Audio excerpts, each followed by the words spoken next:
Yeah, continuing from the other video, this is a continuation. Let me just pick it up from where I left off at. People discoursing about things, being honest and truthful, and in telling the truth to the masses. But you know, the masses have a hard time believing anything.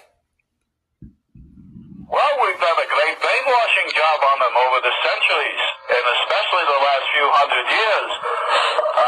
We've just brainwashed them completely. They believe anything we tell them. And, in the meantime, we have a lot of fun around Passover where we steal the children. And, I know you know because I've heard it on your show before. I mean, we steal 100 to 300,000 children a year just here in this country. And we drain the blood and we mix it with the Passover bread. And then we throw the bodies into the slaughterhouses that we own. And we grind up all the bodies in the sausage and the hamburger.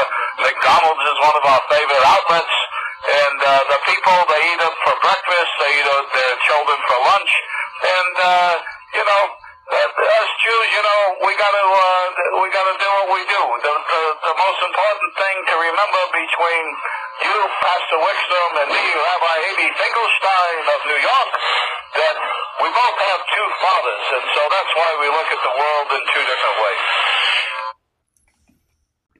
So when we look at the Jewish folks, they need people like Sean Combs and Diddy's, and they need low-level people that's looking for fame. They're looking for the riches. They want to be part of the in crowd. And so they would do what they have to do to gather these human sacrifices.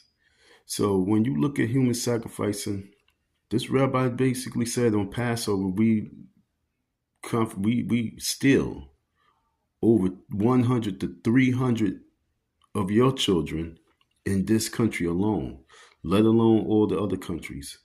You know what I'm saying? They talk about millions of bodies just being used and draining the blood and using it for hamburger meat after they finish draining the blood, because that's what they do with their enemies. You guys got to wake up and realize that you're not really enemies to each other, because you're not trying to drain no blood from one another. So it's time for you to have unity. You need to know the rules so we can build, because folks, there's a force out there that's more powerful than you can imagine. And as long as you out there not focus on the real true enemy, we are killing ourselves, and those children will remain missing. Those humans, those people will remain missing while we trying to be intellectual niggas. It's time to